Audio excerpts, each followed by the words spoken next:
하겠습니다. 박수 부탁드리겠습니다. 박수. 네, 감사합니다. 근데 저보다는 더 멋진 분을 먼저 제가 소개시켜 드리려고 하는데요. 이름만큼 멋있는 우리 원자력 살리기 국민계몽 운동본부 상임대표 구본철 대표님 어디 계신가요? 네, 무대 위로 모셔보도록 하겠습니다. 여러분 큰 박수 부탁드리겠습니다.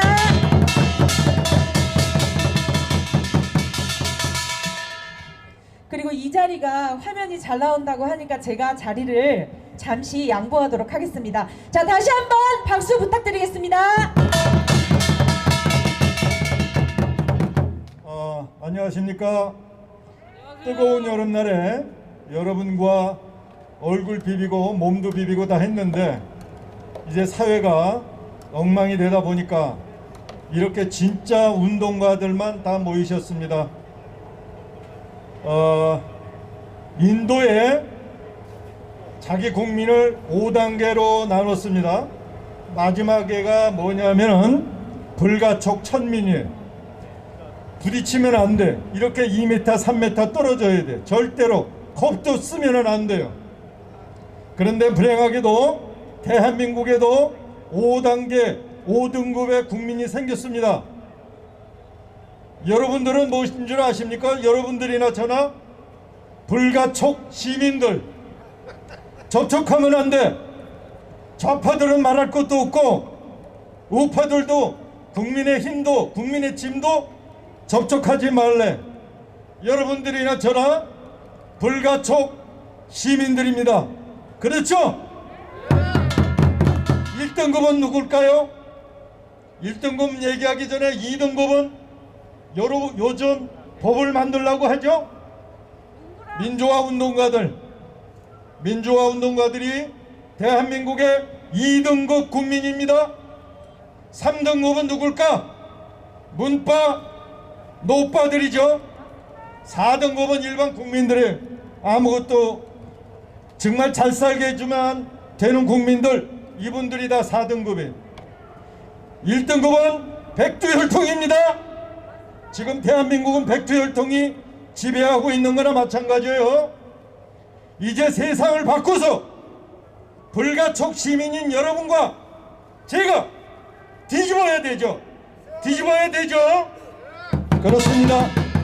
뒤집는 방법은 여러분이 지금같이 핵심을 가지고 에너지를 가지고 힘을 가지고 뜻을 가지고 계속해서 모이고 외치고 전파하는 거하고, 그리고 저처럼 비록 정치인이지만 문재인의 가장 아킬레스가 뭐냐, 그걸 잡고 물어뜯고 결국은 자기의 수족인 윤석열이를 통해서 머리통을 치게 하는 겁니다.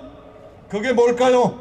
그게 바로 원자력 탈원전 월성 1호기 불법 폐기, 신한울 3, 4호기 건설 중단입니다.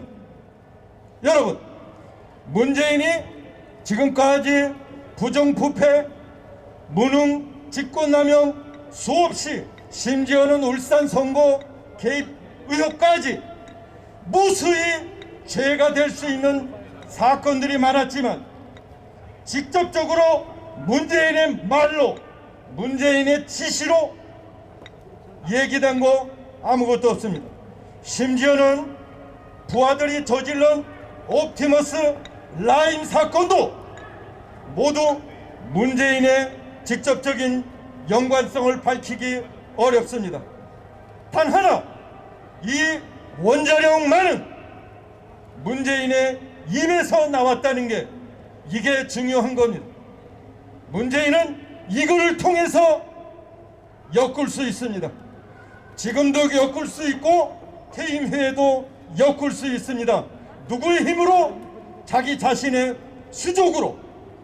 그래서 우리는 지금 원자력을 문재인의 가장 큰 아킬레스건으로 생각을 하는 겁니다. 자, 여러분도 잘 아시겠죠? 원자력을 죽이는 방법론은 없습니다. 원자력 살아 움직이는 걸 정지시킬 아무런 이유가 없습니다. 방법도 없습니다. 그런데 문재인은 세 가지 이유를 댔습니다. 첫 번째는 안전성. 위험하다는 거예요. 저게 울진 경주 지방 저게 울산 그쪽에 있는 원자력이 위험하다는 겁니다. 거기에 있는 원자력이 터져도 100km, 30km까지 밖에 방사능이 오질 않습니다. 그러나 대한민국에 있는 원자력은 안 터집니다. 절대로 안 터집니다. 1도 안 터집니다. 100만 분의 1, 1000만 분의 1도 안 터집니다. 제로입니다. 0. 절대로 안 터집니다. 그러나 원자력이 사고 나면 30km 정도만 약간의 위험하죠. 그러나 지금 월성에 있는 주민들의 방사능이나 여러분들의 방사능을 조사하면 여러분의 건강을 더 챙기셨으니까 바나나를 많이 드셨죠? 멸치를 더 많이 드셨죠?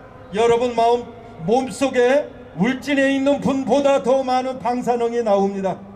그런데 왜 서울 시민들이 원자력을 위험하다고 생각하고 왜 걱정을 할까요? 왜 광주 시민들이 원자력이 위험하고 무섭다고 할까요? 다 속은 겁니다. 문재인에게 속고요. 그렇다면 왜 문재인은 이 원자력을 가지고 자기의 제1과제로 했을까? 그거는 이유가 있습니다. 첫 번째는 중국을 위해서입니다. 한국이 원자력 기술을 가지고 있는데 한국인 우리조차 왜 그 기술을 가질 필요가 있느냐? 이렇게 얘기를 하는 자들입니다. 두 번째는 처음서부터 러시아 가스를 북한을 경유해서 대한민국으로 가져온 계획을 북방경제위원회라고 하는 위원회를 만들어 가지고 그렇게 하기로 했습니다. 그것이 어그러졌지만 애초에 그 목적을 가지고 만들었던 겁니다. 또 하나는 대한민국의 태양광에 목매어서 있는 애들이 있습니다. 이놈들 여태까지 할 일 없어 놀다가 이제 원자력을 죽이고 그리고 나서 태양광 사업을 목돈을 주고 있는 거죠. 자, 그 중에 한 놈이 지금 감옥에 들어갔습니다. 조금 있으면 얼마 있으면 나올 거예요. 10년 20년 감옥에 들어갈 놈을 1년 2년에다가 그냥 조금 쳐놓고 말 겁니다. 이런 식으로 정권 끝날 때까지 태양광 문제를 정리할 겁니다. 대한민국은요 태양광 이미 정리 다 됐습니다. 확대할 수도 없습니다. 여러분 이제 문재인의 불법 사항이 다 드러났습니다. 그래서 저희들이 그저께 대전지검에다가 고발을 했습니다. 문재인까지 고발하려고 했는데 현직 대통령이라 형사소추가 안 되기 때문에 명시를 했지만 만일에 대통령이 나오는 순간 문재인이 이 국민에게 끼친 손해가 2조 원이 넘습니다. 이 정권에 있는 대법원이 올해 2020년 7월 23일 엉터리 자료로 실패가 분명한 사업을 해서 국민에게 손해를 끼치면 국민의 손해를 너희들이 네 돈으로 갚아야 된다 판결을 했습니다. 현재 김명수 대법원이 문재인이 나가면 2조 수천억 원을 자기 돈으로 뱉어놔야 합니다. 전두환 18만 원이 문제가 아닙니다. 1원마저도 뱉어놔야 합니다. 그 사람들의 7명의 이름을 이번에 윤석열 검찰총장에게 주었습니다. 윤석열이가 이번에 철저하게 수사할 겁니다. 문재인이 이것이 가장 큰 아킬레스건이니까 그래서 통치행위라고 얘기를 하는데 통치행위도 처벌받습니다. 김대중이 박지원이 5억 달러 북한에 준 것도 통치행위 그것도 처벌받았습니다. 통치행위도 처벌받습니다. 여러분의 지금 비록 소수이지만 문재인을 끌어내기 위해서 저희와 같은 정치인들이 문재인의 진짜 아킬레스를 가지고 뒤집기 위해서 여러분이 1등 그런 위치에 오르기 위해서 저희들 애쓰고 있습니다. 여러분 용기 잃지 마시고 여러분의 에너지를 가지고 우리가 박근혜 탄핵의 무효를 주장하지 않고 국민 여러분에게 표를 달라 국민 여러분의 지지를 달라 얘기할 수 없듯이 원자력 문제를 가지고 문재인을 끌어내지 못하면 문재인을 처벌하지 못하면 우리는 무능하다 얘기할 수밖에 없습니다. 우리가 목숨을 가지고 문재인을 처벌하려고 애쓰듯이 여러분은 박근혜 탄핵 무효를 가지고 끝까지 투쟁해 주시길 간절히 부탁드립니다.